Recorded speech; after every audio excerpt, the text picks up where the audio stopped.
Bienvenue dans cette nouvelle vidéo dans laquelle on va voir les différents modes d'acquisition pour acheter ton bien immobilier.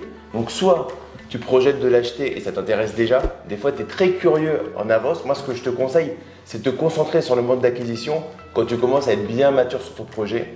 Mais dans cette vidéo on va voir une fois que tu es presque au compromis par exemple, quels sont les différents modes d'acquisition et le plus pertinent pour toi. Et pour ça, je reçois Cyril. Salut Cyril. Bonjour Damien. Cyril Lago qui est cofondateur du cabinet Décidé, qui est un cabinet spécialisé dans tous ces montages qui sortent de l'ordinaire, on va dire. Oui, enfin nous on fait du conseil juridique et fiscal pour nos clients, que ce soit à la fois sur du professionnel classique, montage de société, ou après sur des investissements immobiliers, qui est donc le but de cette vidéo aujourd'hui avec Damien. Yes. Du coup, on va voir dans cette vidéo, on va partir du très basique et on va aller au fur et à mesure dans des choses un peu plus complexes, un peu plus, je vais dire, originales sur ce que tu pourrais trouver sur YouTube ou même avec ton notaire, ton avocat classique ou ton expert comptable qui pourrait te dire carrément qu'il ne faut pas le faire. Donc on va prendre le temps de t'expliquer les différentes possibilités. Première chose, en entrée de ça, ce que j'aime à dire, c'est si tu es en train de signer, si tu vas signer un compromis, un premier conseil qui vaut déjà beaucoup d'argent potentiellement, c'est de toujours signer, si c'est possible, en personne physique et de mettre une clause de substitution. Ces petites cerises sur le gâteau pour commencer la vidéo, ça va te permettre deux choses. La première, c'est que même si tu sais que tu vas signer en société, ça te permet d'être protégé par le droit des consommateurs avec les 10 jours de délai de rétractation ou autre. Et la clause de substitution, elle est gratuite, elle ne coûte pas plus cher et elle te permet potentiellement, si tu ne peux plus y aller parce que tu as un fil de vie qui fait que tu ne peux plus y aller, mais c'est un super projet, de le refiler à quelqu'un d'autre. De base, ça permet surtout, quand tu n'as pas encore créé ta SCI ou tu ne sais pas si tu vas créer une SCI, une SARL de famille, une société commerciale, de pouvoir prendre un petit peu de temps, même s'il faut aller vite, un peu de temps pour le faire. Ouais, c'était juste en introduction. Alors, ces modes d'acquisition.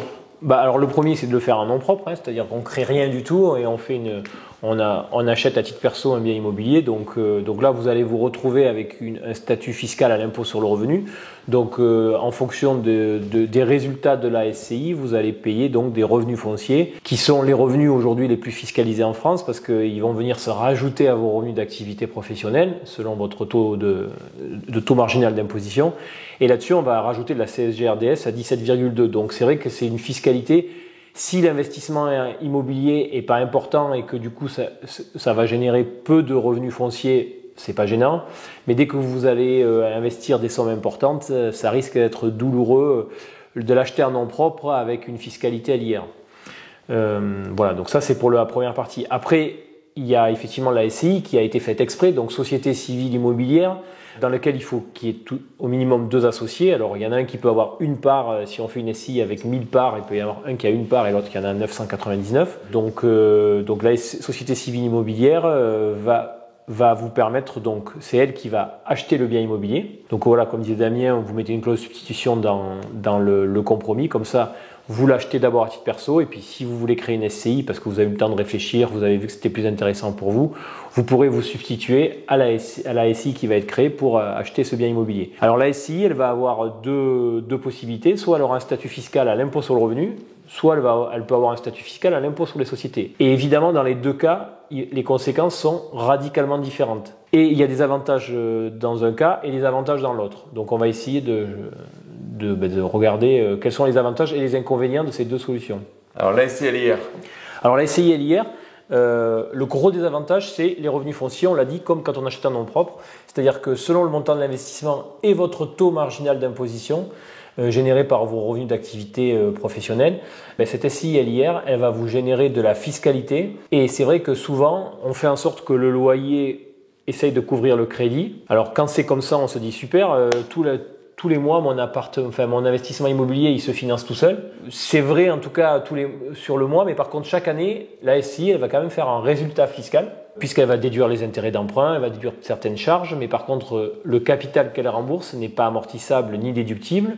Donc, elle va donc du coup générer un résultat fiscal. Et ce résultat fiscal, comme la société civile immobilière est à l'IR, donc elle est transparente fiscalement, elle va revenir sur les associés et les associés vont devoir déclarer des revenus fonciers. Alors, comme on l'a dit, ces revenus fonciers, ils vont se rajouter à vos revenus d'activité. Donc, par exemple, si vous êtes sur la tranche à 30, vous allez payer sur le bénéfice de la SCI 30% d'impôt sur le revenu, auquel on rajoute 17 de CSG-RDS, donc ça va faire une fiscalité à 47,2%. Donc grosso modo, quasiment 50% si vous êtes sur la tranche à 30. Et la tranche à 30, si vous avez un métier où vous gagnez à peu près bien votre vie, on y est vite. Voilà, c'est dès qu'on gagne au-dessus de 70 000 euros par an. Donc, et ensuite, la tranche en dessous, c'est 14. Donc, mais même si vous êtes sur la tranche à 14, 14 plus 17,2 CSG-RDS, ça fait plus de 30%. Donc, 30% du résultat de la SCI mis sur un certain nombre d'années du remboursement de votre crédit, eh bien, ça fait vite des sommes importantes. Donc ça, c'est le gros désavantage de la SCI à l'IR, c'est la fiscalité sur les revenus fonciers. D'ailleurs, c'est pour ça, on le verra après, que vos conseils vous diront si c'est trop lourd fiscalement et financièrement. Eh bien, vous allez du coup opter pour l'autre statut fiscal, c'est-à-dire l'IS. Mais par contre, on va quand même parler de l'avantage de la SCI à l'IR. Le gros avantage, c'est le jour où vous revendez. Parce que le jour où vous revendez, vous allez être sur la fiscalité immobilière. Donc vous allez avoir, si vous faites une plus-value, et ce que j'espère, si vous avez fait un bon investissement, vous allez avoir des abattements pour durée de détention. Alors les abattements, ils sont de 100%. Alors, au bout de 22 ans pour les 19% de l'impôt sur le revenu, parce que alors la fiscalité de l'immobilière, c'est il y a 19% de fiscalité à l'impôt sur le revenu et après il y a la CSG-RDS 17,2. Les abattements pour durée de détention au bout de 22 ans sont à 100% sur les 19% de l'IR et il faut attendre 30 ans pour avoir 100% d'abattement sur la CSG-RDS. Voilà. On va dire qu'il n'y a plus du tout de fiscalité sur un bien immobilier, quel que soit le prix où on le vend par rapport qui est supérieur au prix où on l'a acheté au bout de 30 ans. Voilà. Mais déjà au bout de 22 ans, on a gommé les 19% et les abattements au fur et à mesure des années de détention augmentent. Donc on va dire que le gros avantage de la SCI à l'IR, c'est pour la revente. Et si vous revendez un bien au même prix que vous l'avez payé, si vous avez acheté un bien 500 000 euros, que vous le revendez 500 000 euros, ben vous aurez 500 000 euros dans votre poche. Il n'y aura pas eu de plus-value et la totalité de l'argent revient dans votre poche. Ce qui n'est pas du tout le cas d'une SCI à l'IS, on va le voir tout à l'heure. Voilà. Yes. Donc si on veut résumer, SCIR, désavantage, revenus fonciers pendant la durée de détention, avantage le jour où on revend. C'est ça. Alors après, à tout désavantage, on peut y avoir un avantage, effectivement, parce qu'il y en a qui sont spécialisés pour faire des travaux éligibles aux revenus fonciers et du coup à les faire baisser. Bien sûr. Donc il y a toujours des possibilités, mais là, on est en mode un peu, avantage, inconvénient, en mode un peu fainéant, c'est-à-dire sans aller se mettre dans des complications, en mode standard, quels sont les avantages et les inconvénients de chaque structure. Après, il y a toujours, en faisant des choses un peu plus complexes, oui, si on fait des gros travaux, mais bon, c'est aussi des gros soucis. Donc là, on est en mode assez, entre guillemets, fainéant, c'est-à-dire sans faire grand-chose, c'est quoi les avantages et les inconvénients de chaque structure. Et puis les gros travaux, ça va. Oui, on pourra effectivement peut-être pendant certaines années gommer du revenu foncier, mais vous n'allez pas refaire tous les 10 ans votre appartement de fond en comble pour générer du déficit qu'on pourrait en plus éviter via un autre montage qu'on verra tout à l'heure. Tout à fait, surtout, oui. Voilà. Donc voilà. Et après, donc la deuxième partie, c'est la SCI à l'IS. Donc la SCI à l'IS, le gros avantage de la SCI à l'IS, c'est qu'elle ne va pas vous générer de fiscalité sur les revenus fonciers. Pourquoi ? Parce qu'elle a un statut fiscal à l'IS et il y a une étanchéité entre les associés et la SCI. Et donc elle a sa propre fiscalité qui est donc à l'impôt sur les sociétés. Alors l'impôt sur les sociétés, c'est un impôt à deux tranches. De 0 à 42 500 euros de bénéfices, on a remonté le seuil là en 2023.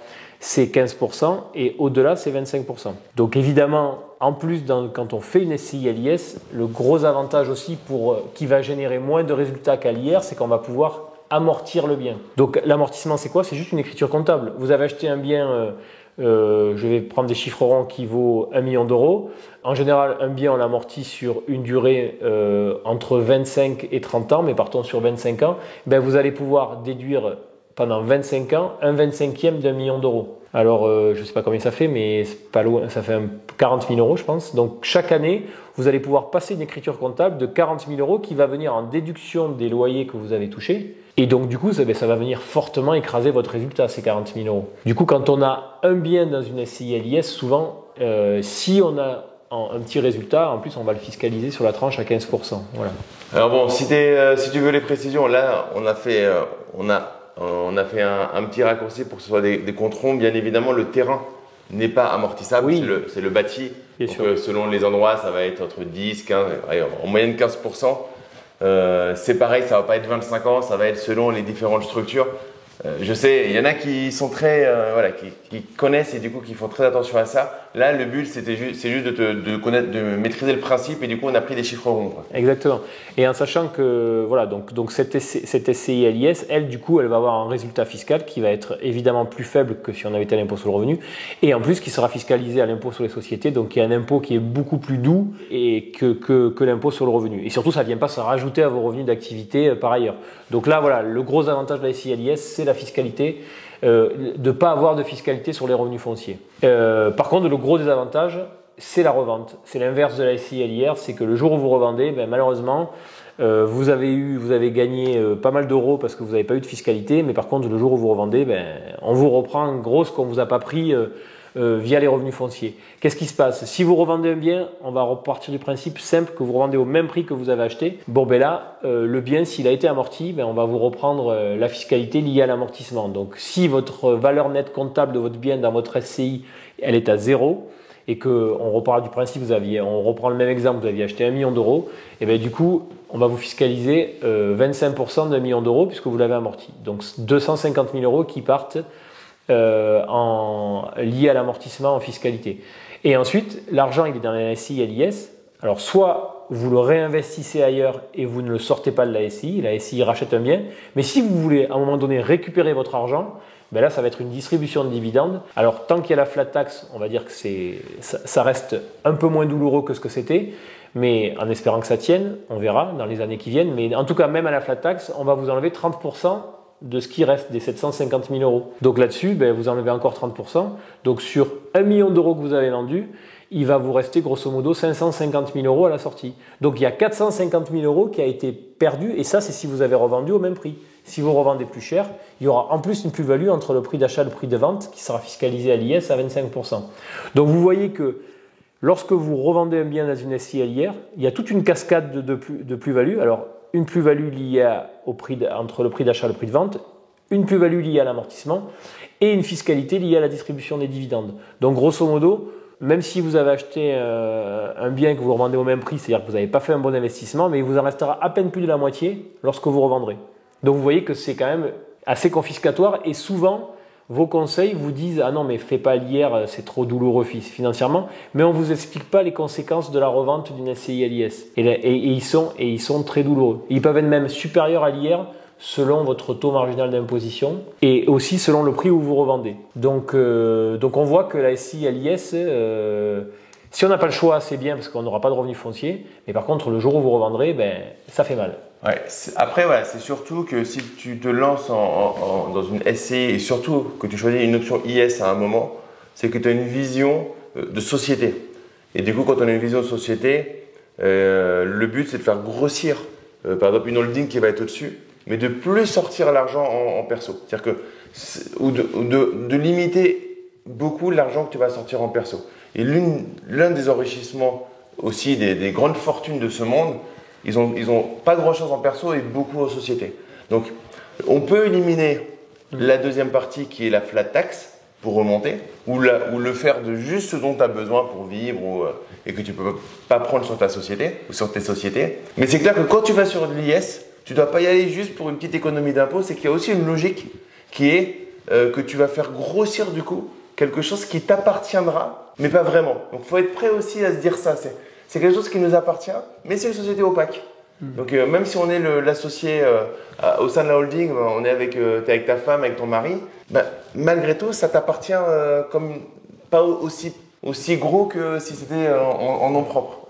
Donc, moi, je sais que personnellement, j'en ai rien à faire que quelque chose m'appartienne. Ce que je vois, c'est le résultat global que ça peut faire. Mais si jamais on va pas se mentir, on va y aller. Si jamais on avait la possibilité d'avoir les avantages de l'un et les avantages de l'autre, et parce que ça pour le coup, qu'on se le dise entre nous, ton notaire, ton expert comptable et même certains de tes avocats te diront que c'est soit l'un, soit l'autre, et souvent la conclusion finale de ces conseils, je ne sais pas si on peut appeler ça des conseils, mais en tout cas de ces personnes-là, c'est qu'au final, ce n'est pas intéressant d'investir.